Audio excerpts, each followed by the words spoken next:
University of Nevada, Las Vegas. I'm Chris Wallace of Fox News, and I welcome you to the third and final of the 2016 presidential debates between Secretary of State Hillary Clinton and Donald J. Trump. This debate is sponsored by the Commission on Presidential Debates. The commission has designed the format, 6 roughly 15-minute segments with 2-minute answers to the first question, then open discussion for the rest of each segment. Both campaigns have agreed to those rules. For the record, I decided the topics and the questions in each topic. None of those questions has been shared with the commission or the 2 candidates. The audience here in the hall has promised to remain silent. No cheers, boos, or other interruptions so we and you can focus on what the candidates have to say. No noise except right now as we welcome the Democratic nominee for president, Secretary Clinton, and the Republican nominee for president, Mr. Trump.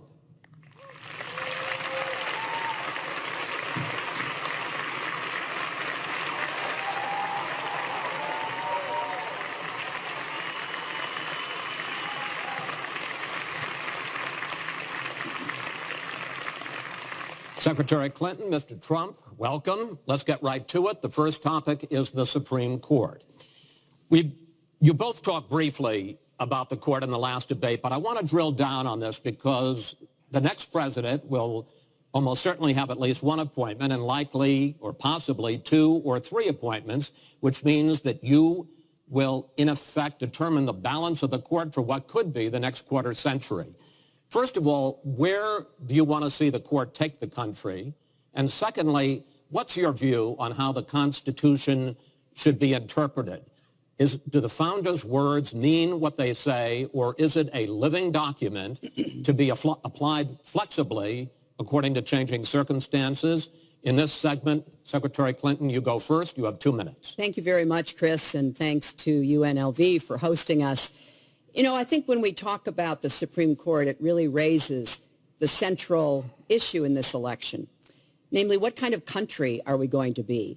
What kind of opportunities will we provide for our citizens? What kind of rights will Americans have? And I feel strongly that the Supreme Court needs to stand on the side of the American people, not on the side of the powerful corporations and the wealthy. For me, that means that we need a Supreme Court that will stand up on behalf of women's rights, on behalf of the rights of the LGBT community, that will stand up and say no to Citizens United, a decision that has undermined the election system in our country because of the way it permits dark, unaccountable money to come into our electoral system. I have major disagreements with my opponent about these issues and others that will be before the Supreme Court. But I feel that at this point in our country's history, it is important that we not reverse marriage equality, that we not reverse Roe v. Wade, that we stand up against Citizens United, we stand up for the rights of people in the workplace, that we stand up and basically say the Supreme Court should represent all of us.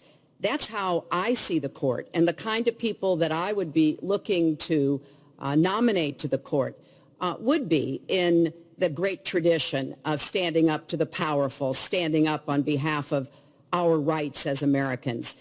And I look forward to having that opportunity. I would hope that the Senate would do its job and confirm the nominee that President Obama has sent to them. That's the way the Constitution fundamentally should operate. The president nominates, and then the Senate advises and consents or not, but they go forward with the process. Secretary Clinton, thank you. Mr. Trump, same question. Where do you want to see the court take the country, and how do you believe the Constitution should be interpreted? Well, first of all, it's great to be with you, and thank you, everybody. The Supreme Court, it's what it's all about. Our country is it's just so imperative that we have the right justices. Something happened recently where Justice Ginsburg made some very, very inappropriate statements toward me and toward a tremendous number of people, many, many millions of people that I represent. And she was forced to apologize, and apologize she did. But these were statements that should never, ever have been made. We need a Supreme Court that, in my opinion, is going to uphold the Second Amendment and all amendments, but the Second Amendment, which is under absolute siege. I believe if my opponent should win this race, which I truly don't think will happen, we will have a Second Amendment which will be a very, very small replica of what it is right now. But I feel that it's absolutely important that we uphold because of the fact that it is under such trauma. I feel that the justices that I am going to appoint, and I've named 20 of them, the justices that I'm going to appoint will be pro-life. They will have a conservative bent. They will be protecting the Second Amendment. They are great scholars in all cases, and they're people of tremendous respect. They will interpret the Constitution the way the founders wanted it interpreted, and I believe that's very, very important. I don't think we should have justices appointed that decide what they want to hear. It's all about the Constitution and so important, the Constitution the way it was meant to be. And those are the people that I will appoint. Mr. Trump, thank you. We now have about 10 minutes for an open discussion. I want to focus on two issues that, in fact, by the justices that you name, could end up changing the existing law of the land. First is one that you mentioned, Mr. Trump, and that is guns. Secretary Clinton, you said last year, and let me quote, "The Supreme Court is wrong on the Second Amendment." And now, in fact, in the 2008 Heller case, the court ruled that there is a constitutional right to bear arms, but a right that is reasonably limited. Those were the words of the judge, Antonin Scalia, who wrote the decision. What's wrong with that? Well, first of all, I support the Second Amendment. I lived in Arkansas for 18 wonderful years. I represented upstate New York. I understand and respect the tradition of gun ownership. It goes back to the founding of our country. But I also believe that there can be and must be reasonable regulation. Because I support the Second Amendment doesn't mean that I want people who shouldn't have guns to be able to threaten you, kill you or members of your family. And so when I think about what we need to do, we have 33,000 people a year who die from guns. I think we need comprehensive background checks, need to close the online loophole, close the gun show loophole. There's other matters that I think are sensible, that are the kind of reforms that would make a difference, that are not in any way conflicting with the Second Amendment. You mentioned the Heller decision, and what I was saying that you referenced, Chris, was that I disagreed with the way the court applied the Second Amendment in that case, because what the District of Columbia was trying to do was to protect toddlers from guns. And so they wanted people with guns to safely store them. And the court didn't accept that reasonable regulation, but they've accepted many others. So I see no conflict between saving people's lives and defending the Second Amendment. Let me bring Mr. Trump in here. The Bipartisan Open Debate Coalition got millions of votes on questions to ask here, and this was, in fact, one of the top questions that they got. How will you ensure the Second Amendment is protected? You just heard Secretary Clinton's answer. Does she persuade you that while you may disagree on regulation, that in fact she supports a Second Amendment right to bear arms? Well, the D.C. versus Heller decision was very strongly, and she was extremely angry about it. I watched. I mean, she was very, very angry when upheld. And Justice Scalia was so involved, and it was a well-crafted decision. But Hillary was extremely upset, extremely angry, and people that believe in the Second Amendment and believe in it very strongly were very upset with what she had to say. Well, let me bring in Secretary Clinton. Were you extremely upset? Well, I was upset because, unfortunately, dozens of toddlers injure themselves, even kill people with guns, because, unfortunately, not everyone who has loaded guns in their homes takes appropriate precautions.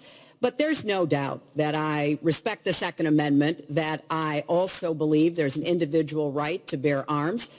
That is not in conflict with sensible, common sense regulation. And, you know, look, I understand that Donald's been strongly supported by the NRA. The gun lobby's on his side. They're running millions of dollars of ads against me. And I regret that, because what I would like to see is for people to come together and say, of course we're going to protect and defend the Second Amendment, but we're going to do it in a way that tries to save some of these 33,000 lives that we lose every year. Let me bring Mr. Trump back into that, because in fact you oppose any limits on assault weapons, any limits on high-capacity magazines. You support a national right to carry law. Why, sir? Well, let me just tell you, before we go any further, in Chicago, which has the toughest gun laws in the United States, probably you could say by far, they have more gun violence than any other city. So we have the toughest laws, and you have tremendous gun violence. I am a very strong supporter of the Second Amendment, and I don't know if Hillary was saying it in a sarcastic manner, but I'm very proud to have the endorsement of the NRA, and it's the earliest endorsement they've ever given to anybody who ran for president. So I'm very honored by all of that. We are going to appoint justices. This is the best way to help the Second Amendment. We are going to appoint justices that will feel very strongly about the Second Amendment, that will not do damage to the Second Amendment. Well, let's pick up on another issue which divides you and the justices that whoever ends up winning this election appoints could have a dramatic effect there, and that's the issue of abortion. Right. Mr. Trump, you're pro-life, but I want to ask you specifically, do you want the court, including the justices that you will name, to overturn Roe v. Wade, which includes, in fact states, a woman's right to abortion? Well, if that would happen, because I am pro-life and I will be appointing pro-life judges, I would think that that will go back to the individual states. But I'm asking you specifically, would you like to... If they overturned it, it'll go back to the states. But what I'm asking you, sir, is do you want to see the court overturn? You just said you want to see the court protect the Second Amendment. Do you want to see the court overturn Roe v. Wade? Well, if we put another 2 or perhaps 3 justices on, that's really what's going to be, that will happen. And that'll happen automatically, in my opinion, because I am putting pro-life justices on the court. I will say this, it will go back to the states, and the states will then make a determination. Secretary Clinton. Well, I strongly support Roe v. Wade, which guarantees a constitutional right to a woman to make the most intimate, most difficult in many cases decisions about her health care that one can imagine. And in this case, it's not only about Roe v. Wade. It is about what's happening right now in America. So many states are putting very stringent regulations on women that block them from exercising that choice, to the extent that they are defunding Planned Parenthood, which of course provides all kinds of cancer screenings and other benefits for women in our country. Donald has said he's in favor of defunding Planned Parenthood. He even supported shutting the government down to defund Planned Parenthood. I will defend Planned Parenthood. I will defend Roe v. Wade, and I will defend women's rights to make their own health care decisions. And we have come too far to have that turned back now. And indeed, he said women should be punished, that there should be some form of punishment for women who obtain abortions. And I could just not be more opposed to that kind of thinking. I'm going to give you a chance to respond, but I want to ask you, Secretary Clinton, I want to explore how far you believe the right to abortion goes. You have been quoted as saying that the fetus has no constitutional rights. You also voted against a ban on late-term partial birth abortions. Why? Because Roe v. Wade very clearly sets out that there can be regulations on abortion so long as the life and the health of the mother are taken into account. And when I voted as a senator, I did not think that that was the case. The kinds of cases that fall at the end of pregnancy are often the most heartbreaking, painful decisions for families to make. I have met with women who, toward the end of their pregnancy, get the worst news one could get, that their health is in jeopardy if they continue to carry to term, or that something terrible has happened or just been discovered about the pregnancy. I do not think the United States government should be stepping in and making those most personal of decisions. So you can regulate, if you are doing so, with the life and the health of the mother taken into account. Mr. Trump, your reaction, and particularly on this issue of late-term partial birth Well, abortion. I think it's terrible. If you go with what Hillary is saying, in the 9th month, you can take the baby and rip the baby out of the womb of the mother just prior to the birth of the baby.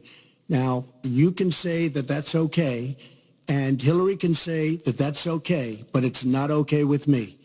Because based on what she's saying and based on where she's going and where she's been, you can take the baby and rip the baby out of the womb in the 9th month on the final day. And that's not acceptable. Well, that is not what happens in these cases. And using that kind of scare rhetoric is just terribly unfortunate. You should meet with some of the women that I've met with, women I've known over the course of my life.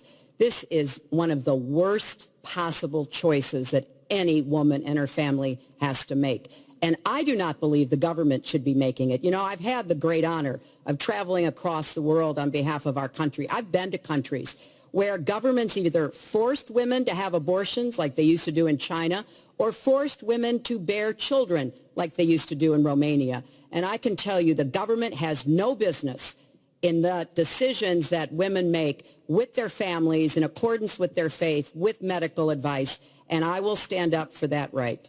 All right. But just briefly, I want to move on to another honestly, segment. Nobody has business doing what I just said, doing that as late as 1 or 2 or 3 or 4 days prior to birth. Nobody has that. All right. Let's move on to the subject of immigration.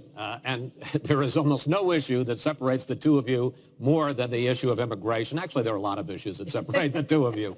Mr. Trump, you want to build a wall. Secretary Clinton, you have offered no specific plan for how you want to secure our southern border.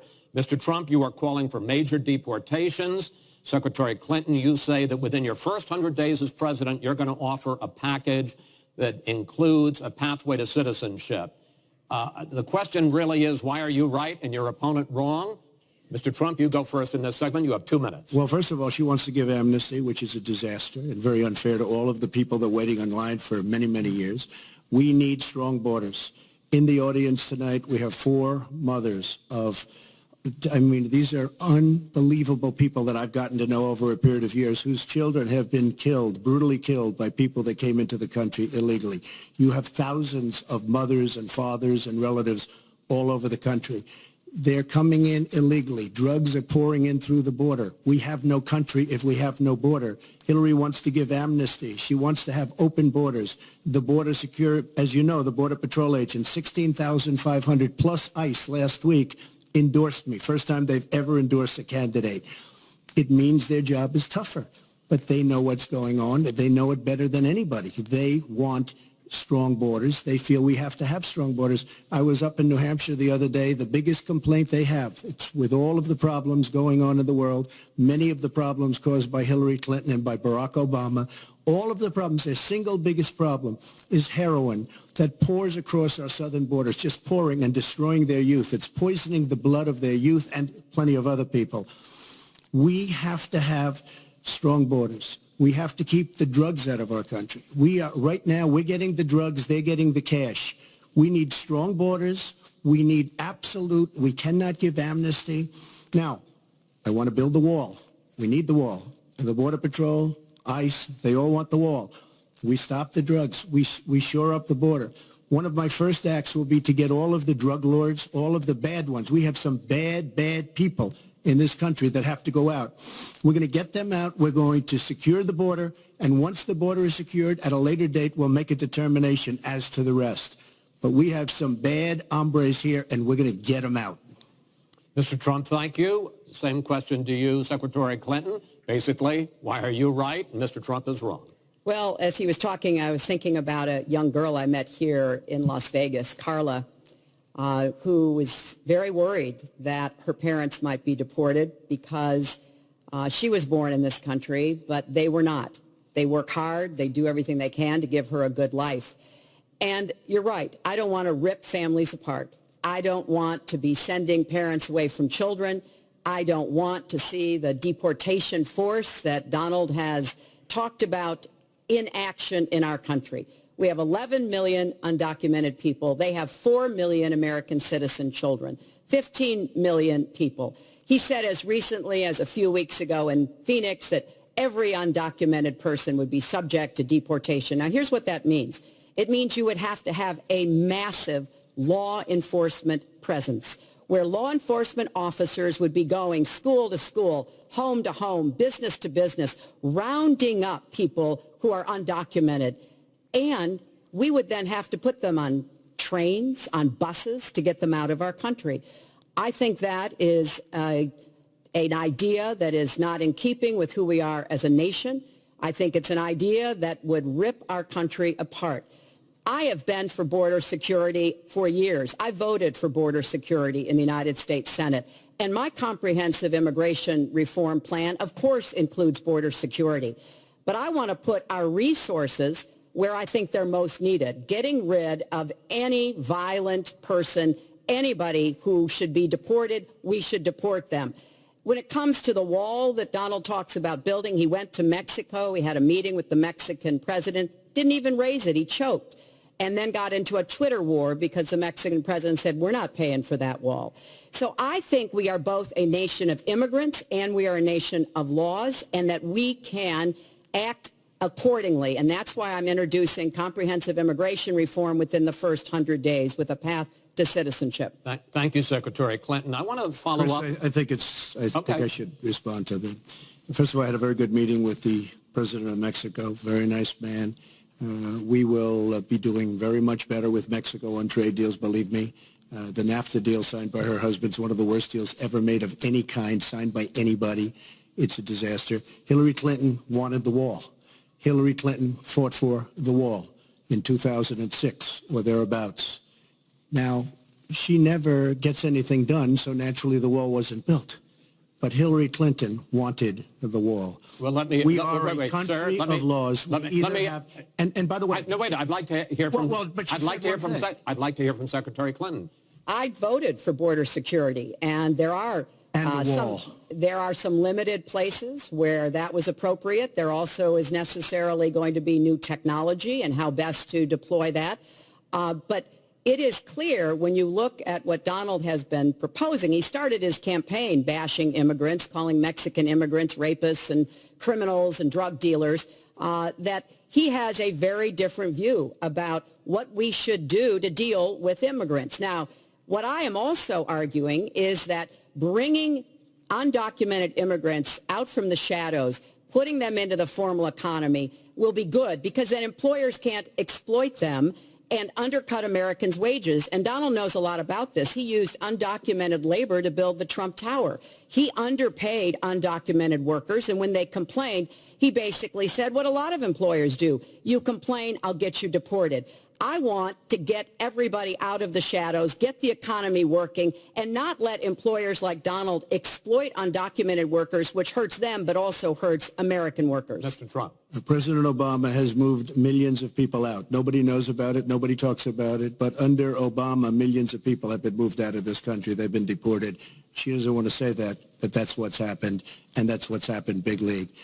As far as moving these people out and moving, we either have a country or we don't. We're a country of laws. We either have a border or we don't. Now, you can come back in and you can become a citizen, but it's very unfair. We have millions of people that did it the right way. They're online. They're waiting. We're going to speed up the process, big league, because it's very inefficient. But they're online and they're waiting to become citizens. Very unfair that somebody runs across the border, becomes a citizen. Under her plan, you have open borders. You would have a disaster on trade, and you will have a disaster with your open borders. But what she doesn't say is that President Obama has deported millions and millions of people just the way Secretary it is. Clinton, we will not have open borders. Well, that is a rank mischaracterization. Secretary Clinton. We will have secure borders, but we will also have reform. And this used to be a bipartisan issue. Ronald Reagan was the last president to sign immigration reform, and George W. Bush supported it as well. Secretary Clinton, I want to clear up your position on this issue, because in a speech you gave to a Brazilian bank for which you were paid $225,000, we've learned from the WikiLeaks that you said this, and I want to quote, "My dream is a hemispheric common market with open trade and open borders." So That's the question. That's the question. Please quiet, everybody.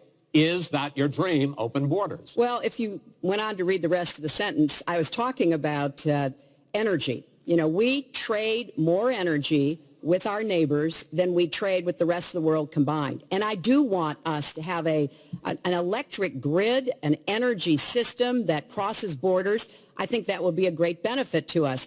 But you are very clearly quoting from WikiLeaks, and what's really important about WikiLeaks is that the Russian government has engaged in espionage against Americans. They have hacked American websites, American accounts of private people, of institutions. Then they have given that information to WikiLeaks for the purpose of putting it on the internet. This has come from the highest levels of the Russian government, clearly from Putin himself, in an effort, as 17 of our intelligence agencies have confirmed, to influence our election. So I actually think the most important question of this evening, Chris, is finally, will Donald Trump admit and condemn that the Russians are doing this and make it clear that he will not have the help of Putin in this election, that he rejects Russian espionage against Americans, which he actually encouraged in the past. Those are the questions we need answered. We've never had anything like this happen in any of our elections before. That was a great pivot off the fact that she wants open borders, okay?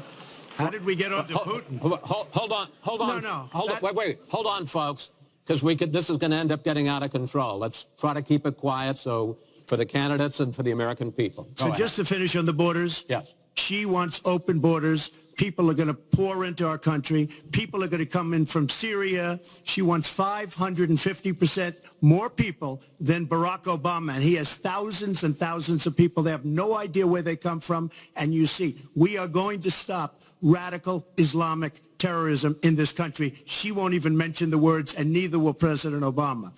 So I just want to tell you, she wants open borders. Now we can talk about Putin. I don't know Putin. He said nice things about me. If we got along well, that would be good. If Russia and the United States got along well and went after ISIS, that would be good. He has no respect for her.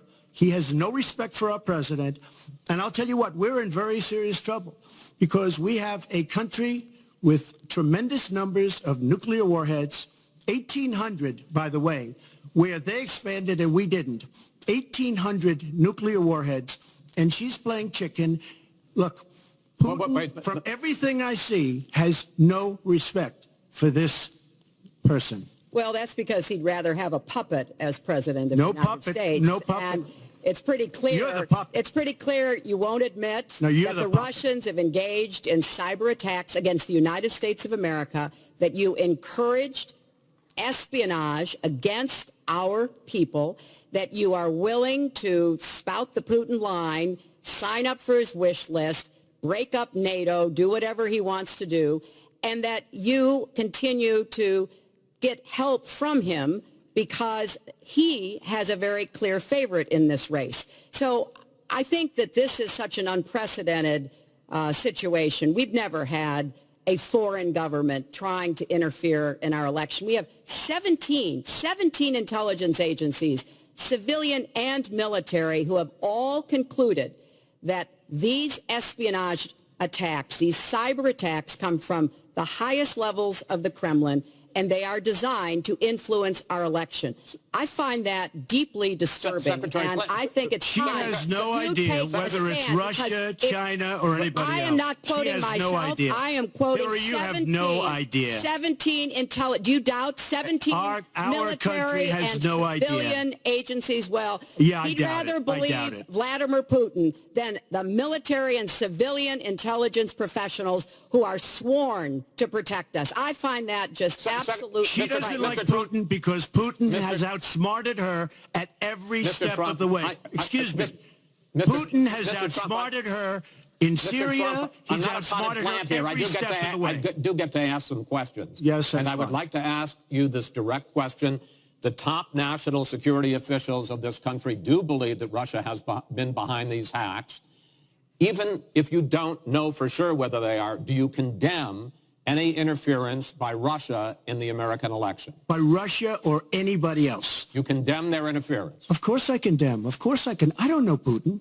I have no idea. I never met Putin. This is not my best friend. But if the United States got along with Russia, wouldn't be so bad. Let me tell you, Putin has outsmarted her and Obama at every single step of the way, whether it's Syria, you name it, missiles. Take a look at the startup that they signed.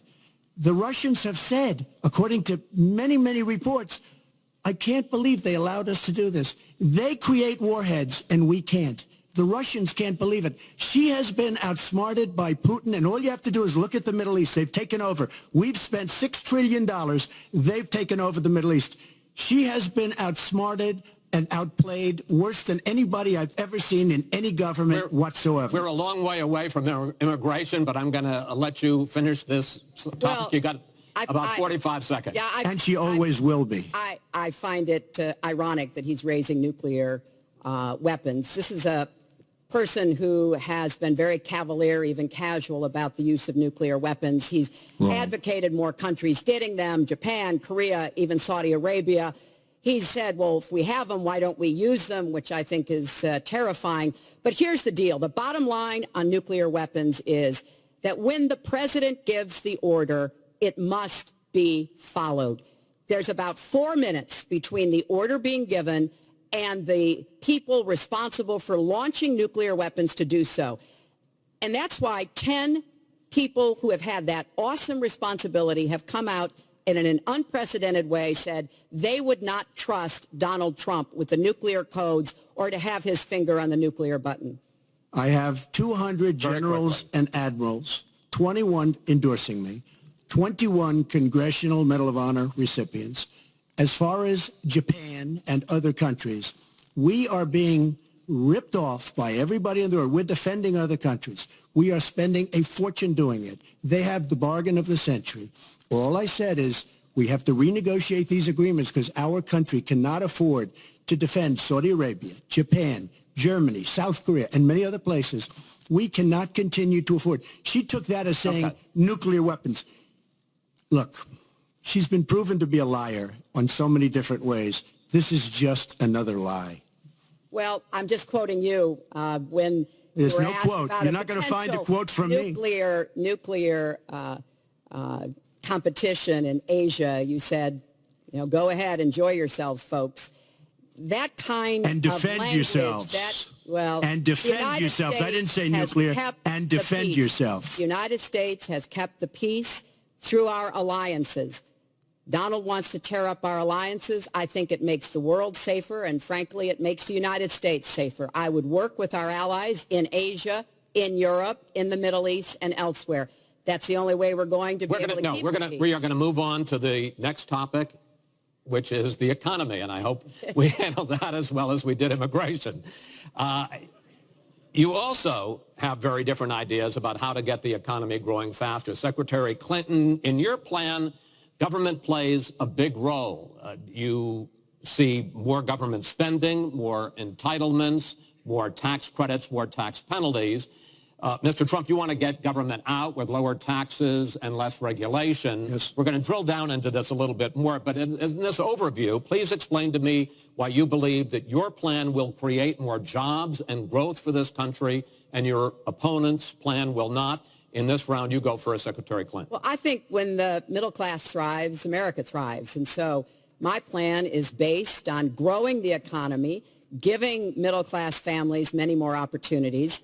I want us to have the biggest jobs program since World War II, jobs in infrastructure and advanced manufacturing. I think we can compete with high-wage countries, and I believe we should.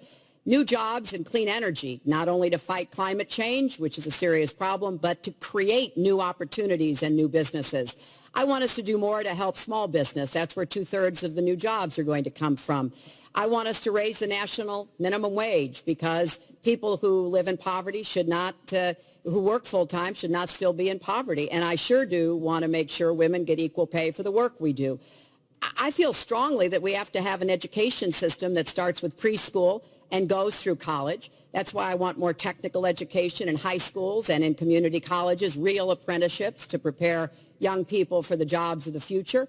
I want to make college debt-free, and for families making less than $125,000, you will not get a tuition bill from a public college or university if the plan that I worked on with Bernie Sanders is enacted. And we're going to work hard to make sure that it is, because we are going to go where the money is. Most of the gains in the last years since the Great Recession have gone to the very top. So we are going to have the wealthy pay their fair share. We're going to have corporations make a contribution greater than they are now to our country. That is a plan that has been analyzed by independent experts, which said that it could produce 10 million new jobs. By contrast, Donald's plan has been analyzed to conclude it might lose 3.5 million jobs. Why? Because his whole plan is to cut taxes, to give the biggest tax breaks ever to the wealthy and to corporations, adding $20 trillion to our debt and causing the kind of dislocation that we have seen before, because it truly will be trickle-down economics on steroids. So the plan I have, I think, will actually produce greater opportunities. The plan he has will cost us jobs and possibly lead to another Great Recession. Secretary, thank you. Mr. Trump, why will your plan create more jobs and growth than Secretary Clinton? Well, first of all, before I start on my plan, her plan is going to raise taxes and even double your taxes. Her tax plan is a disaster. And she can say all she wants about college tuition, and I'm a big proponent. We're going to do a lot of things for college tuition, but the rest of the public's going to be paying for it. We will have a massive, massive tax increase under Hillary Clinton's plan. But I'd like to start off where we left, because when I said Japan and Germany, and I'm not to single them out, but South Korea, these are very rich, powerful countries. Saudi Arabia, nothing but money. We protect Saudi Arabia. Why aren't they paying? She immediately, when she heard this, I questioned it. And I questioned NATO. Why aren't the NATO questioned? Why aren't they paying? Because they weren't paying. Since I did this was a year ago, all of a sudden they're paying. And I've been given a lot of credit for it. All of a sudden they're starting to pay up. They have to pay up. We're protecting people. They have to pay up. And I'm a big fan of NATO, but they have to pay up. She comes out and said, we love our allies. We think our allies are great. Well, it's awfully hard to get them to pay up when you have somebody saying, we think how great they are. We have to tell Japan in a very nice way. We have to tell Germany, all of these countries, South Korea, we have to say, you have to help us out. We have, during his regime, during President Obama's regime, we've doubled our national debt. We're up to $20 trillion. So my plan, we're going to renegotiate trade deals. We're going to have a lot of free trade. We're going to have free trade, more free trade than we have right now. But we have horrible deals. Our jobs are being taken out by the deal that her husband signed, NAFTA, one of the worst deals ever. Our jobs are being sucked out of our economy. You look at all of the places that I just left. You go to Pennsylvania, you go to Ohio, you go to Florida, you go to any of them. You go upstate New York. Our jobs have fled to Mexico and other places. We're bringing our jobs back. I am going to renegotiate NAFTA. And if I can't make a great deal, then we're going to terminate NAFTA and we're going to create new deals. We're going to have trade, but we're going to terminate it. We're going to make a great trade deal. And if we can't, we're going to do it. We're going to go a separate way, because it has been a disaster. We are going to cut taxes massively. We're going to cut business taxes massively. They're going to start hiring people. We're going to bring the $2.5 trillion that's offshore back into the country. We are going to start the engine rolling again, because right now our country is dying at 1% GDP. Well, let me translate that if I can, Chris, because you can't. The fact is he's going to advocate for the largest tax cuts we've ever seen, 3 times more than the tax cuts under the Bush administration. I have said repeatedly throughout this campaign, I will not raise taxes on anyone making $250,000 or less. I also will not add a penny to the debt. I have costed out what I'm going to do. He will, through his massive tax cuts, add $20 trillion to the debt. Well, he mentioned the debt.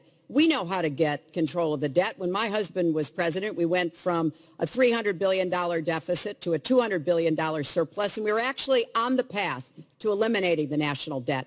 When President Obama came into office, he inherited the worst economic disaster since the Great Depression. He has cut the deficit by 2/3. So, yes, one of the ways you go after the debt, one of the ways you create jobs is by investing in people. So I do have investments in new jobs investments in education, skill training, and the opportunities for people to get ahead and stay ahead. That's the kind of approach that will work. Cutting taxes on the wealthy, we've tried that. It has not worked the way that it has been promised. Secretary Clinton, I want to pursue your plan because in many ways it is similar to the Obama stimulus plan in 2009, which has led to the slowest GDP growth since 1949. Correct. Thank you, sir. You told me in July when we spoke that the problem is that President Obama didn't get to do enough in what he was trying to do with his stimulus. So is your plan basically even more of the Obama stimulus?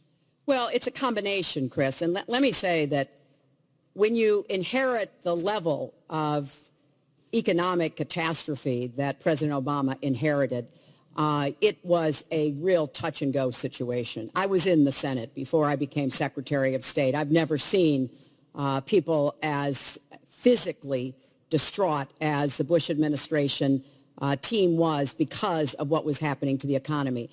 I personally believe that the steps that President Obama took saved the economy. He doesn't get the credit he deserves for taking some very hard positions. But it was a terrible recession. So now we've dug ourselves out of it. We're standing, but we're not yet running. So what I am proposing is that we invest from the middle out and the ground up, not the top down. That is not going to work. That's why what I have put forward doesn't add a penny to the debt, but it is the kind of approach that will enable more people to take those new jobs, higher paying jobs. We're beginning to see some increase in incomes, and we certainly have had a long string of increasing jobs. We've got to do more to get the whole economy moving, and that's what I believe I will be able to do. Mr. Trump, even conservative economists who have looked at your plan say that the numbers don't add up, that your idea, and you've talked about 25 million jobs created, 4% over a 10-year period growth, is unrealistic. And they say, you talk a lot about growing the energy industry, they say with oil prices as low as they are right now, that's unrealistic as well. Your response? So I just left some high representatives of India. They're growing at 8%. China is growing at 7%, and that for them is a catastrophically low number. We are growing. Our last report came out, and it's right around the 1% level, and I think it's going down. Last week, as you know, at the end of last week, they came out with an anemic jobs report, a terrible jobs report. In fact, I said, is that the last jobs report before the election? Because if it is, I should win easily. It was so bad. The report was so bad. Look, our country is stagnant. We've lost our jobs. We've lost our businesses. We're not making things anymore, relatively speaking. Our product is pouring in from China, pouring in from Vietnam, pouring in from all over the world. I've visited so many communities. This has been such an incredible education for me, Chris. I've gotten to know so many. I've developed so many friends over the last year, and they cry when they see what's happened. I passed factories that were thriving 20, 25 years ago, and because of the bill that her husband signed and she blessed 100%, it is just horrible what's happened to these people in these communities. Now, she can say that her husband did well, but boy, did they suffer as NAFTA kicked in, because it didn't really kick in very much, but it kicked in after they left. Boy, did they suffer. That was one of the worst things that's ever been signed by our country. Now she wants to sign Trans-Pacific Partnership, and she wants it. She lied when she said she didn't call it the gold standard in one of the debates. She totally lied. She did call it the gold standard, and they actually fact-checked, and they said I was right. I was so honored. I want to give you a chance to briefly speak to that, and then I want to pivot to 1/6 and that of the will be economy, as bad as NAFTA. which is Obamacare. But go ahead. Well, briefly. First, let me say, number one, when I saw the final agreement for TPP, I said I was against it. It didn't meet my tests. I've had the same tests. Does it create jobs, raise incomes, and further our national security? I'm against it now. I'll be against it after the election. I'll be against it when I'm president. There's only one of us on this stage who's actually shipped jobs to Mexico, because that's Donald. He's shipped jobs to 12 countries, including Mexico. But he mentioned China. And, you know, one of the biggest problems we have with China is the illegal dumping of steel and aluminum into our markets. I have fought against that as a senator. I've stood up against it as Secretary of State. Donald has bought Chinese steel and aluminum. In fact, the Trump hotel right here in Las Vegas was made with Chinese steel. So he goes around with crocodile tears about how terrible it is, but he has given jobs to Chinese steel workers, not American steel workers. Mr. Trump? That's the kind of approach that is just not going to work. We're going to pull the country together. We're going to have trade agreements that we enforce. That's why I'm going to have a trade prosecutor for the first time in history.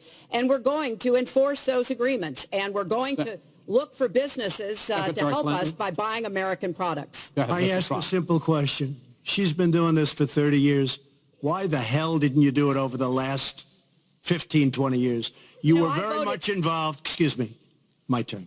You were very much involved in every aspect of this country, very much. And you do have experience. I'd say the one thing you have over me is experience, but it's bad experience because what you've done has turned out badly. For 30 years, you've been in a position to help. And if you say that I use steel or I use something else, I make it impossible for me to do that. I wouldn't mind. The problem is you talk, but you don't get anything done, Hillary. You don't. Just like when you ran the State Department, $6 billion was missing. How do you miss $6 billion? You ran the State Department. $6 billion was either stolen. They don't know. It's gone. $6 billion. If you become president, this country is going to be in some mess, believe me. Well, first of all, what he just said about the State Department is not only untrue, it's been debunked numerous times. But I think it's really an important issue. He raised the 30 years of experience. So let me just talk briefly about that. You know, back in the 1970s, I worked for the Children's Defense Fund, and I was taking on discrimination against African-American kids in schools. He was getting sued by the Justice Department for racial discrimination in his apartment buildings. In the 1980s, I was working to reform the schools in Arkansas. He was borrowing $14 million from his father to start his businesses. In the 1990s, I went to Beijing, and I said women's rights are human rights. He insulted a former Miss Universe, Alicia Machado, called her an eating machine. And on the day when I was in the Situation Room, monitoring the raid that brought Osama bin Laden to justice, he was hosting the Celebrity Apprentice. So I'm happy to compare my 30 years of experience, what I've done for this country, trying to help in every way I could, especially kids and families, get ahead and stay ahead, with your 30 years, and I'll let the American people make that decision. Well, I think I did a much better job. I built a massive company, a great company, some of the greatest assets anywhere in the world. Worth many, many billions of dollars. I started with a $1 million loan. I agree with that. It's a $1 million loan, but I built a phenomenal company. And if we could run our country the way I've run my company, we would have a country that you would be so proud of. You would even be proud of it. And frankly, when you look at her real record, take a look at Syria, take a look at the migration, take a look at Libya, take a look at Iraq. She gave us ISIS because her and Obama created this huge vacuum. And a small group came out of that huge vacuum because we should have never been in Iraq, but once we were there, we should have never got out the way they wanted to get out. She gave us ISIS as sure as you are sitting there. And what happened is now ISIS is in 32 countries.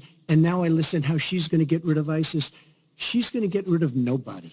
All right. We are going to get to foreign hotspots in a few moments, but the next segment is fitness to be president of the United States. Mr. Trump, at the last debate, you said your talk about grabbing women was just that, talk, and that you'd never actually done it. And since then, as we all know, 9 women have come forward and said that you either groped them or kissed them without their consent.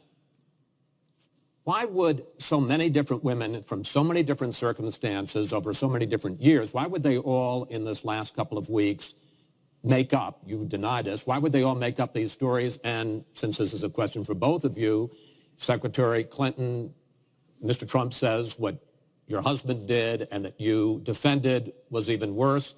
Mr. Trump, you go first. Well, first of all, those stories have been largely debunked.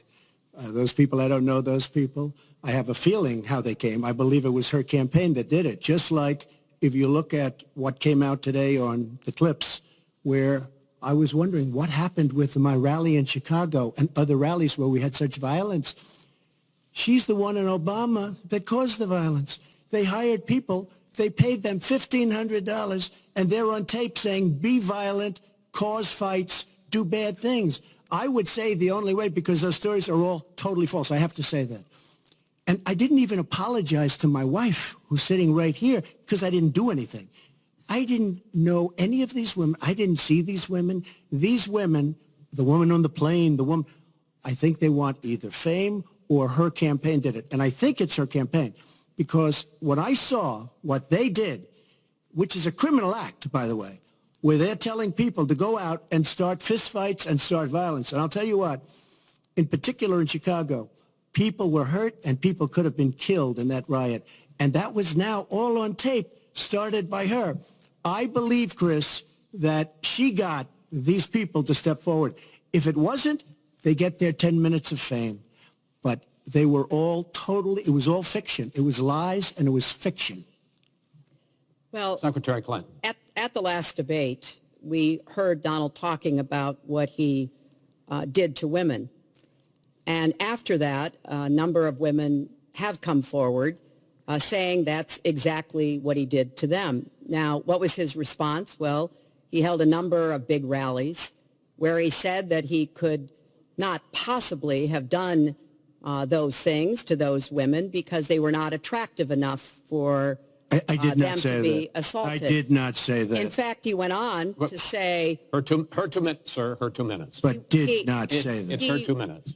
He went on to say, look at her. I don't think so. About another woman, he said, that wouldn't be my first choice. He attacked the woman reporter writing the story, called her disgusting, as he has called a number of women during this campaign. You know, Donald thinks belittling women makes him bigger. He goes after their dignity, their self-worth, and I don't think there is a woman anywhere who doesn't know what that feels like.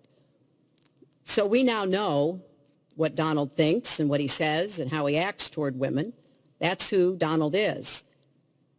I think it's really up to all of us to demonstrate who we are and who our country is, and to stand up and be very clear about what we expect from our next president, how we want to bring our country together, where we don't want to have the kind of pitting of people one against the other, where instead we celebrate our diversity, we lift people up, and we make our country even greater. America is great because America is good. And it really is up to all of us to make that true now and in the future, and particularly for our children and our grandchildren. Mr. Trump. Nobody has more respect for women than I do. Nobody. Nobody has more respect. Please, everybody. And frankly, those stories have been largely debunked. And I really want to just talk about something slightly different. She mentions this, which is all fiction, all fictionalized, probably or possibly started by her and her very sleazy campaign. But I will tell you, what isn't fictionalized are her emails, where she destroyed 33,000 emails criminally, after getting a subpoena from the United States Congress. What happened to the FBI? I don't know. We have a great general, 4-star general, today, you read it in all the papers, going to potentially serve 5 years in jail for lying to the FBI. One lie. She's lied hundreds of times to the people, to Congress, and to the FBI. He's going to probably go to jail. This is a 4-star general, and she gets away with it, and she can run for the presidency of the United States. That's really what you should be talking about, not fiction, where somebody wants fame or where they come out of her crooked campaign. Secretary Clinton. Well, every time Donald is pushed on something which is obviously uncomfortable, like what these women are saying, he immediately goes to denying responsibility. And it's not just about women. He never apologizes or says he's sorry for anything. So we know what he has said and what he's done to women. But he also went after a disabled reporter, mocked and mimicked him on national television. He went after Mr. and Mrs. Khan, the parents of a young man who died serving our country, a Gold Star family because of their religion. He went after John McCain, a prisoner of war, said he prefers people who aren't captured. He went after a federal judge, born in Indiana, but who Donald said couldn't be trusted to try the fraud and racketeering case against Trump University because his parents were Mexican. So it's not one thing. This is a pattern of divisiveness, of a very dark and in many ways dangerous vision of our country, where he incites violence, where he applauds people who are pushing and pulling and punching at his rallies. That is not who America is. And I hope that as we move in the last weeks of this campaign, more and more people will understand what's at stake in this election. It really does come down to what kind of country we are going to have. So sad when she talks about violence at my rallies, and she caused the violence. It's on tape. The other things are false, but honestly, I'd love to talk about getting rid of ISIS, and I'd love to talk about other things. Okay. But those other charges, as she knows, are false. In this bucket about fitness to be president, there's been a lot of developments over the last 10 days since the last debate. I'd like to ask you about them. These are questions that the American people have. Secretary Clinton, during your 2009 Senate confirmation hearing, you promised to avoid even the appearance of a conflict of interest with your dealing with the Clinton Foundation while you were Secretary of State. But emails show that donors got special access to you. Those seeking grants for Haiti relief were considered separately from non-donors, and some of those donors got government contracts, taxpayer money. Can you really say that you kept your pledge to that Senate committee? And why isn't what happened and what went on between you and the Clinton Foundation, why isn't it what Mr. Trump calls pay to play? Well, everything I did as Secretary of State was in furtherance of our country's interests and our values. The State Department has said that. I think that's been proven. But I am happy. In fact, I'm thrilled to talk about the Clinton Foundation because it is a world-renowned charity. And I am so proud of the work that it does. You know, I could talk for the rest of the debate. I know I don't have the time to do that. But just briefly, the Clinton Foundation made it possible for 11 million people around the world with HIV/AIDS to afford treatment. And that's about half of all the people in the world who are getting treatment. In partnership with the American Health Association, we have made environments in schools healthier for kids, including healthier respectfully, this is an open discussion. Well, it is an open discussion. I understand, and the specific question went to pay for play. Do you want to talk about that? But there is no evidence, but there is a lot of evidence about the very good work and it's a criminal enterprise, and so many people know it. It's a criminal enterprise. Saudi Arabia giving $25 million, Qatar, all of these countries. You talk about women and women's rights. So these are people that push gays off buildings. These are people that kill women and treat women horribly, and yet you take their money. So I'd like to ask you right now, why don't you give back the money that you've taken from certain countries that treat certain groups of people so horribly? Why don't you give back the money? I think it would be a great gesture because she takes a tremendous amount of money, and you take a look at the people of Haiti. I was at a little Haiti the other day in Florida, and I want to tell you, they hate the Clintons because what's happened in Haiti with the Clinton Foundation is a disgrace. And you know it, and they know it, and everybody knows Secretary it. Clinton. Well, very quickly, we at the Clinton Foundation spend 90% of all the money that is donated on behalf of programs of people around the world and in our own country. I'm very proud of that. We have the highest rating from the watchdogs that follow foundations, and I'd be happy to compare what we do with the Trump Foundation, which took money from other people and bought a 6-foot portrait of Donald. I mean, who does that? It just was astonishing. But when it comes to Haiti, Haiti is the poorest country in our hemisphere. The earthquake and the hurricanes, it has devastated Haiti. Bill and I have been involved in trying to help Haiti for many years. The Clinton Foundation raised $30 million to help Haiti after the catastrophic earthquake and all of the terrible problems the people there had. We've done things to help small businesses, agriculture, and so much else. And we're going to keep working to help Haiti because it's an important part of the American They don't want you to help them anymore. I'd like to mention one thing. Trump Foundation, small foundation. People contribute. I contribute. The money goes 100% goes to different charities, including a lot of military. I don't get anything. I don't buy boats. I don't buy planes. What happens is the money goes out. Wasn't some of the money used to settle your lawsuit, sir? No, it was. We put up the American flag, and that's it. They put up the American flag. We fought for the right in Palm Beach to put up the American flag. There was a penalty that was imposed by Palm Beach County, and the money came from your foundation. And by the way, the money went to Fisher House, where they build houses. The money that you're talking about went to Fisher House, where they build houses for veterans and disabled. I want to get into one last... But of course, there's no way we can know whether any of that is true because he hasn't released his tax returns. He is the first candidate ever to run for president in the last 40-plus years who has not released his tax returns. So everything he says about charity or anything else, we can't prove it. You can look at our tax returns. We've got them all out there. But what is really troubling is that we learned in the last debate he has not paid a penny in federal income tax.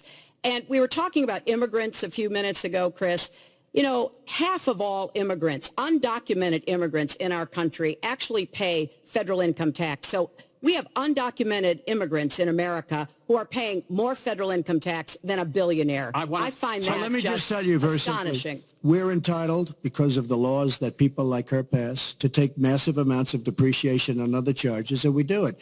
And all of her donors, just about all of them, I know Buffett took hundreds of millions of dollars, George Soros, took hundreds of millions of dollars. Let me just explain. All of her donors, most of her donors have done the same thing as I do. Okay. And you know what you should have done? Folks, we heard and this. You know, Hillary, what you should have done? You should have changed the law when you were a United States Senator. If you don't like it, because your donors and your special interests are doing the same thing as I do, except even more so. Well, you should have changed the law, but you won't change the law because you take in so much money. I mean, I sat in my apartment today on a very beautiful hotel down the street, known as Made with Chinese steel. But I will tell you, I sat there watching ad after ad after ad, false ad, all paid for by your friends on Wall Street that gave so much money because they know you're going to protect them. And frankly, you should have changed the laws. If you don't like what I did, you should have changed the laws. Mr. Trump, I want to ask you about one last question in this topic. You have been warning at rallies recently that this election is rigged and that Hillary Clinton is in the process of trying to steal it from you. Your running mate, Governor Pence, pledged on Sunday that he and you, his words, will absolutely accept the result of this election. Today, your daughter Ivanka said the same thing. I want to ask you here on the stage tonight, do you make the same commitment that you will absolutely, sir, that you will absolutely accept the result of this election? I will look at it at the time. I'm not looking at anything now. I'll look at it at the time. What I've seen is so bad. First of all, the media is so dishonest and so corrupt, and the pile-on is so amazing. The New York Times actually wrote an article about it that they don't even care. It's so dishonest, and they've poisoned the minds of the voters. But unfortunately for them, I think the voters are seeing through it. I think they're going to see through it. We'll find out on November 8th, but I think they're going to see through it. But, sir, if you look, excuse me, Chris, if you look at your voter rolls, you will see millions of people that are registered to vote. Millions. This isn't coming from me. This is coming from Pew Report and other places. Millions of people that are registered to vote that shouldn't be registered to vote. So let me just give you one other thing. So I talk about the corrupt media. I talk about the millions of people. Tell you one other thing. She shouldn't be allowed to run. She's guilty of a very, very serious crime. She should not be allowed to run. And just in that respect, I say it's rigged because she should never have been allowed to run for the presidency based on what she did with emails and so many other things. But, sir, there is a tradition in this country. In fact, one of the prides of this country is the peaceful transition of power, and that no matter how hard fought a campaign is, that at the end of the campaign, that the loser concedes to the winner, not saying that you're necessarily going to be the loser or the winner, but that the loser concedes to the winner and that the country comes together in part for the good of the country. Are you saying you're not prepared now to commit to that principle? What I'm saying is that I will tell you at the time. I'll keep you in suspense. Well, okay? Chris, let me respond to that because that's horrifying.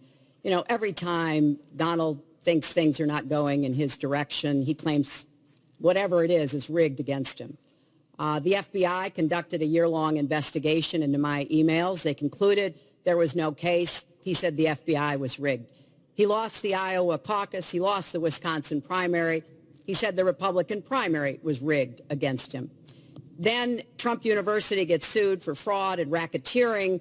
He claims the court system and the federal judge is rigged against him.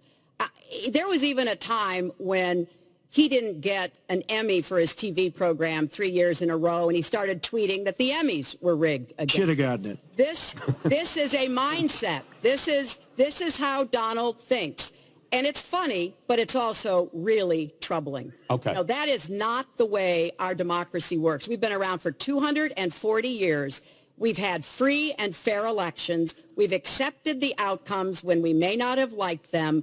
And that is what must be expected of anyone standing on a debate stage during a general election. You know, President Obama said the other day, when you're whining before the game is even finished, it just shows you're not up to doing the job. And let's be clear about what he is saying and what that means. He is denigrating, he's talking down our democracy. And I, for one, am appalled that somebody who is the nominee of one of our two major parties would take that kind of position. I think what the FBI did and what the Department of Justice did, including meeting with her husband, the Attorney General, in the back of an airplane on the tarmac in Arizona, I think it's disgraceful. I think it's a disgrace. All right. I think we've never had a situation so bad. Hold on, folks. This doesn't do any good for anyone. Let's please continue the debate, and let's move on to the subject of foreign hotspots. The Iraqi offensive to take back Mosul has begun. If they are successful in pushing ISIS out of that city and out of all of Iraq, the question then becomes, what happens the day after? And that's something that whoever of you ends up as president is going to have to confront. Will you put U.S. troops into that vacuum to make sure that ISIS doesn't come back or isn't replaced by something even worse? Secretary Clinton, you go first in this segment. You have 2 minutes. Well, I am encouraged that there is an effort led by the Iraqi army, supported by Kurdish forces, and also given the help and advice from the number of special forces and other Americans on the ground. But I will not support putting American soldiers into Iraq as an occupying force.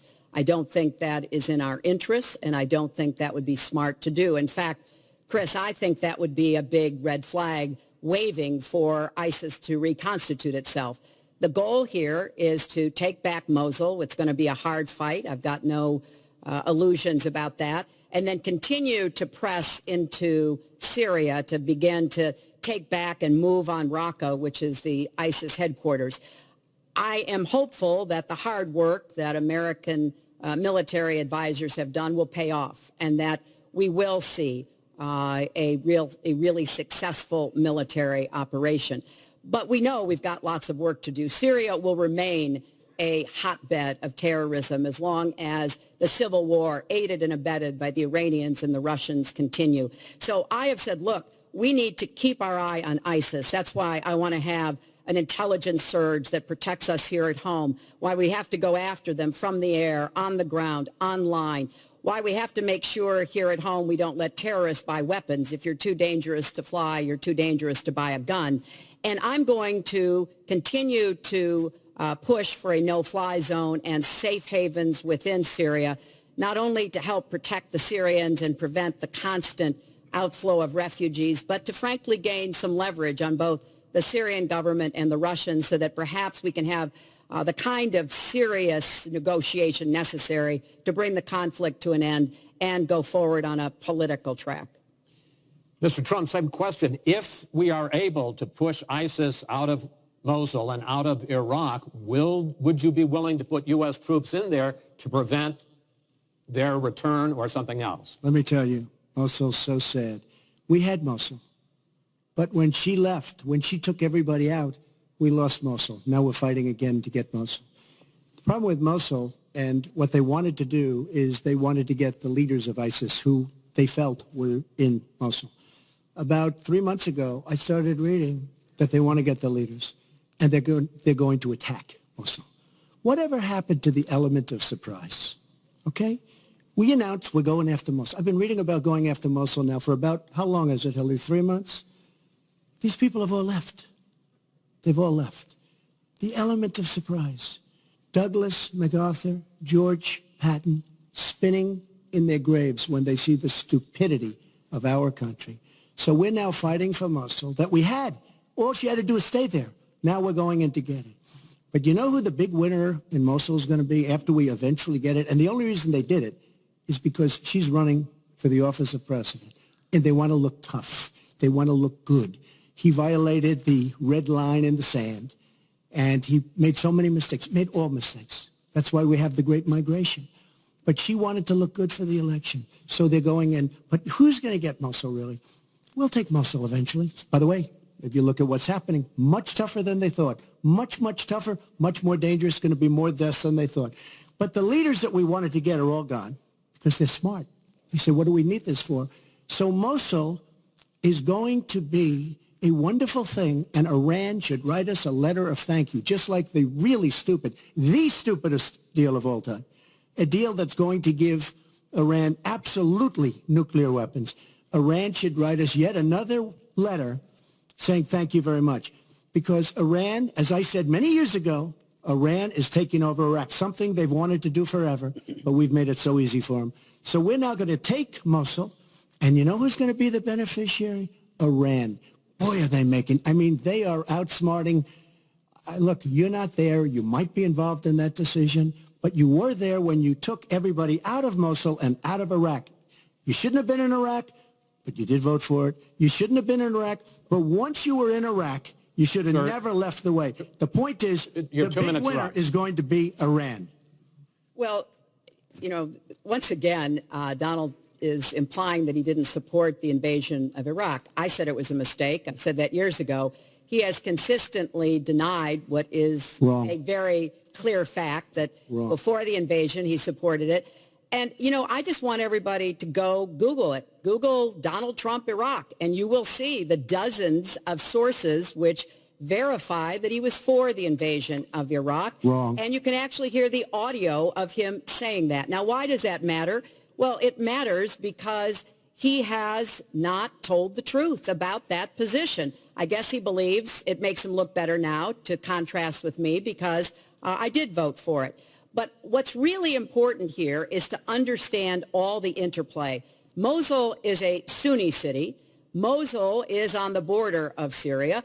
And yes, we do need to go after Baghdadi, and just like we went after bin Laden while you were doing Celebrity Apprentice, and we brought him to justice. We need to go after the leadership, but we need to get rid of them, get rid of their fighters. They're estimated several thousand fighters in Mosul. They've been digging underground. They've been prepared to defend. It's going to be tough fighting, but I think we can take back Mosul, and then we can move on into Syria and take back Raqqa.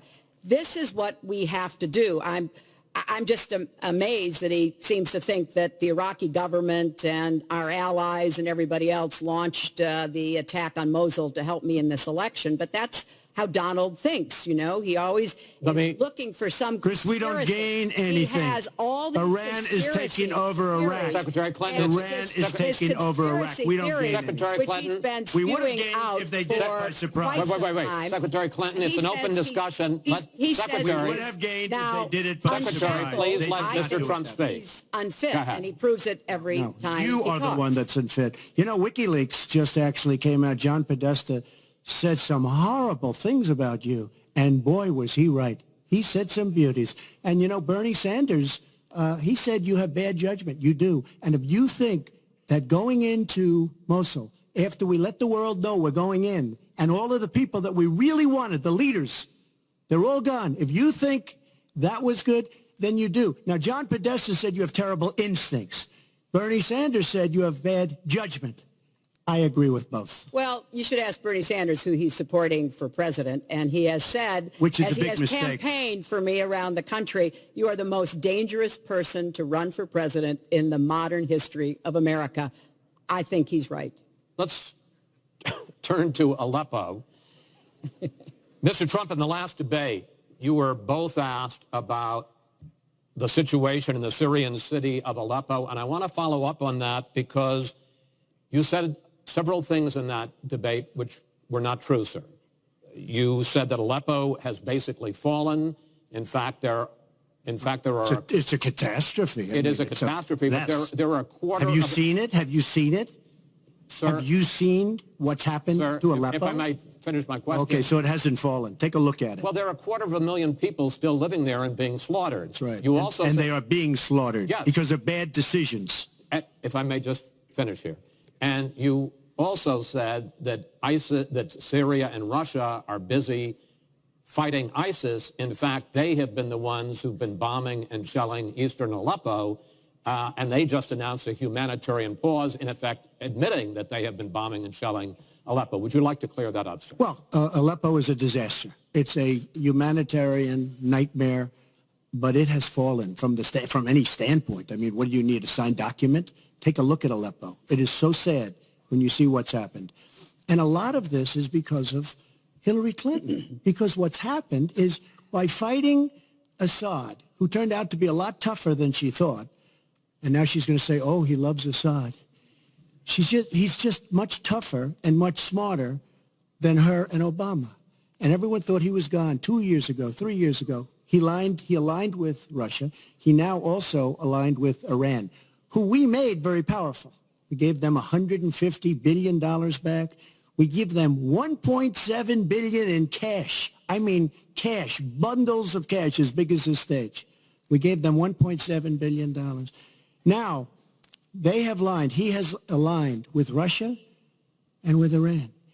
They don't want ISIS, but they have other things because we're backing rebels. We don't know who the rebels are. We're giving them lots of money, lots of everything. We don't know who the rebels are. And when and if, and it's not going to happen because you have Russia and you have Iran now, but if they ever did overthrow Assad, you might end up with as bad as Assad is, and he's a bad guy. But you may very well end up with worse than Assad. If she did nothing, we'd be in much better shape. And this is what's caused the Great Migration, where she's taken in tens of thousands of Syrian refugees who probably, in many cases, not probably, who are definitely, in many cases, ISIS-aligned. And we now have them in our country. And wait till you see, this is going to be the great Trojan horse. And wait till you see what happens in the coming years. Lots of luck, Hillary. Thanks a lot for doing a great job. Secretary Clinton, you have talked about, and in the last debate and again today, that you would impose a no-fly zone to try to protect the people of Aleppo and to stop the killing there. President Obama has refused to do that because he fears it's going to draw us closer or deeper into the conflict. And General Joseph Dunford, the chairman of the Joint Chiefs of Staff, says, you impose a no-fly zone, chances are you're going to get into a war, his words, with Syria and Russia. So the question I have is, if you impose a no-fly zone, first of all, how do you respond to their concerns? Secondly, if you impose a no-fly zone and a Russian plane violates that, does President Clinton shoot that plane down? Well, Chris, first of all, I think a no-fly zone could save lives and could hasten the end of the conflict. I am well aware of the really legitimate concerns that you have expressed from both the president and the general. This would not be done just on the first day. This would take a lot of negotiation. It would also take making it clear to the Russians and the Syrians that our purpose here was to provide safe zones on the ground.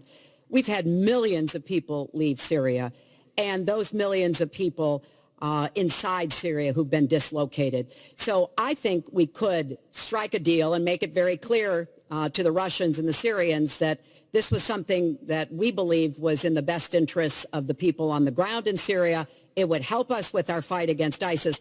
But I want to respond to what Donald said about refugees. He's made these claims repeatedly. I am not going to let anyone into this country who is not vetted, who we do not have confidence in, but I am not going to slam the door on women and children.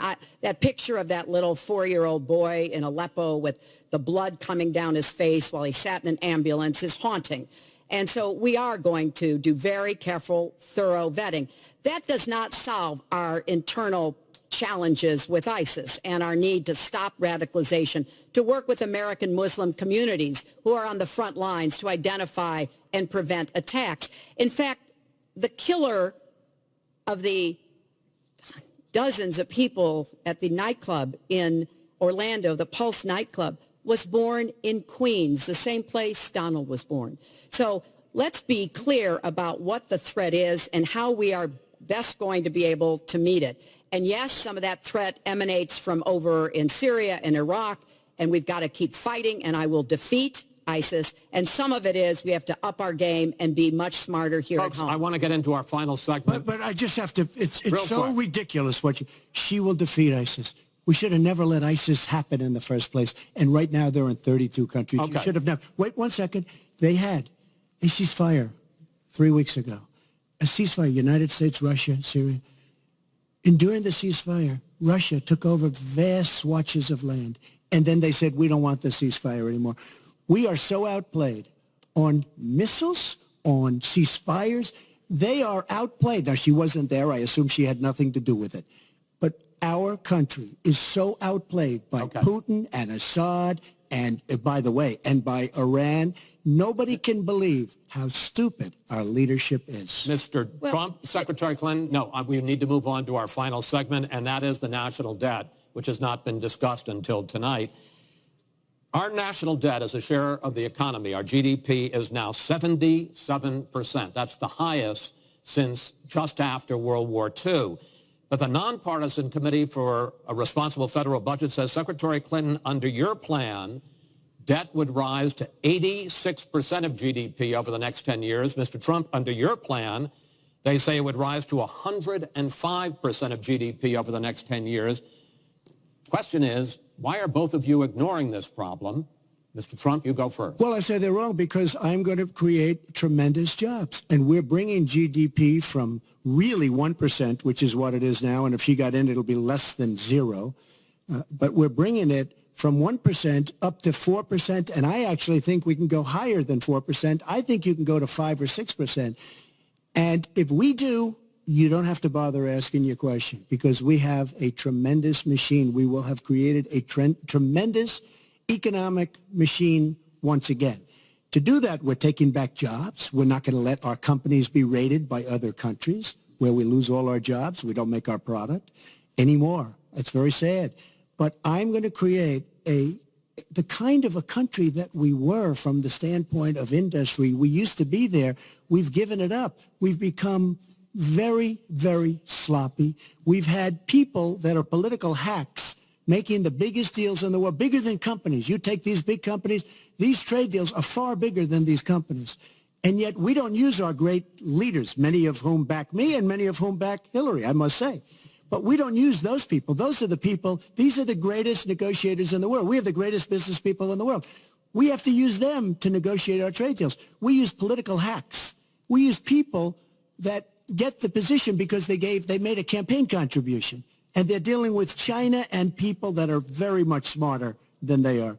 So we have to use our great people. But with that being said, we will create an economic machine, the likes of which we haven't seen in many decades. And people, Chris, will again go back to work, and they'll make a lot of money, and we'll have companies that will grow and expand and start from new.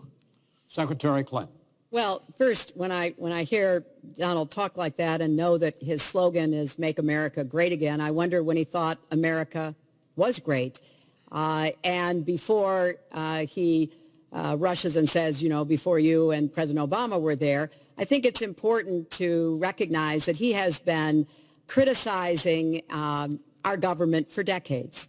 You know, back in 1987, He took out a $100,000 ad in the New York Times during the time when President Reagan was president and basically said exactly what he just said now, that we were the laughing stock of the world.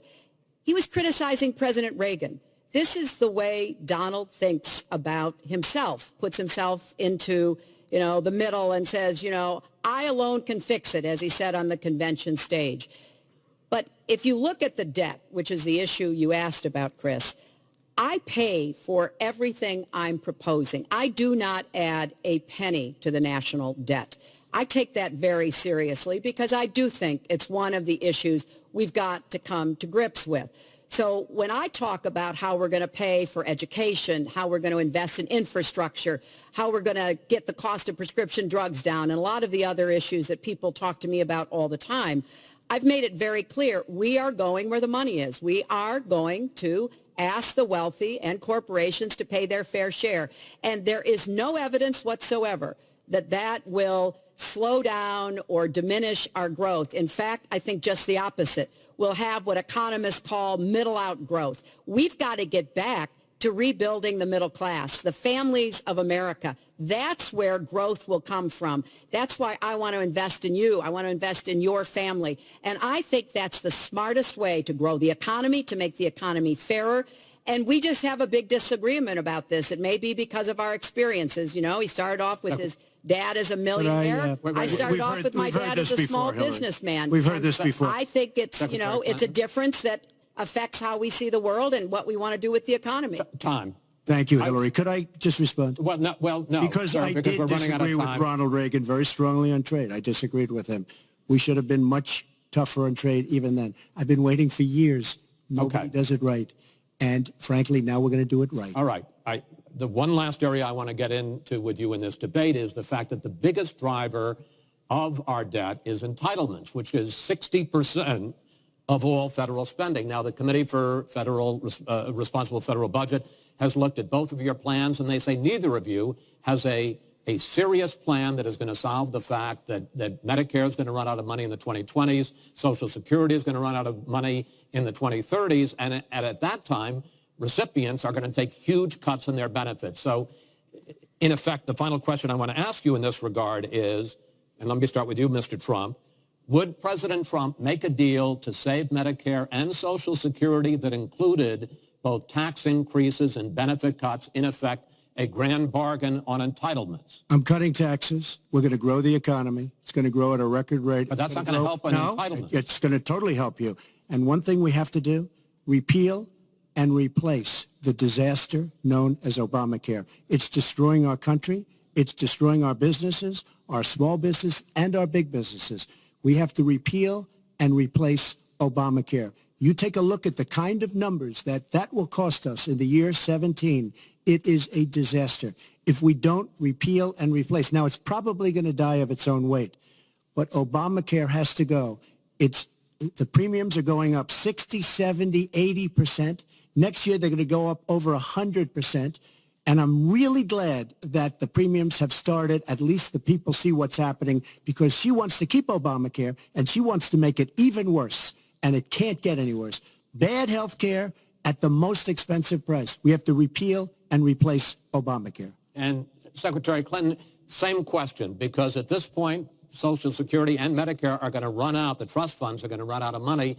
Will you, as president, will you consider a grand bargain, a deal that includes both tax increases and benefit cuts to try to save both programs? Well, Chris, I am on record as saying that we need to put more money into the Social Security Trust Fund. That's part of my commitment to raise taxes on the wealthy. My Social Security payroll contribution will go up, as will Donald's, assuming he can't figure out how to get out of it. But what we want to do is to replenish the Social Security Trust Fund by making sure that we have sufficient resources. And that will come from either raising the cap and or finding other ways to get more money into it. I will not cut benefits. I want to enhance benefits for low-income workers and for women who have been disadvantaged by the current Social Security system. But what Donald is proposing with these massive tax cuts will result in a $20 trillion additional national debt. That will have dire consequences for Social Security and Medicare. And I'll say something about the Affordable Care Act, which he wants to repeal. The Affordable Care Act extended the solvency of the Medicare Trust Fund. So if he repeals it, our Medicare problem gets worse. What we need to do is go after the long-term health care drivers. We've got to get costs down, increase value, emphasize wellness. I have a plan for doing that, and I think that we will be able to get entitlement spending under control with more resources and smarter decisions. This is the final time, probably to both of your delight, that you're going to be on a stage together in this campaign. I would like to end it on a positive note. You had not agreed to closing statements, but it seems to me in a funny way that might make it more interesting because you haven't prepared closing statements. So I'd like you each to take it. We're going to put a clock up, a minute, as the final question in the final debate to tell the American people why they should elect you to be the next president. This is another new mini segment. Secretary Clinton, it's your turn to go first. Well, I would like to say to everyone watching tonight that I'm reaching out to all Americans, Democrats, Republicans, and independents, because we need everybody to help make our country what it should be, to grow the economy, to make it fairer, to make it work for everyone. We need your talents, your skills, your commitment, your energy, your ambition. You know, I've been privileged to see the presidency up close. And I know the awesome responsibility of protecting our country and the incredible opportunity of working to try to make life better for all of you. I have made the cause of children and families really my life's work.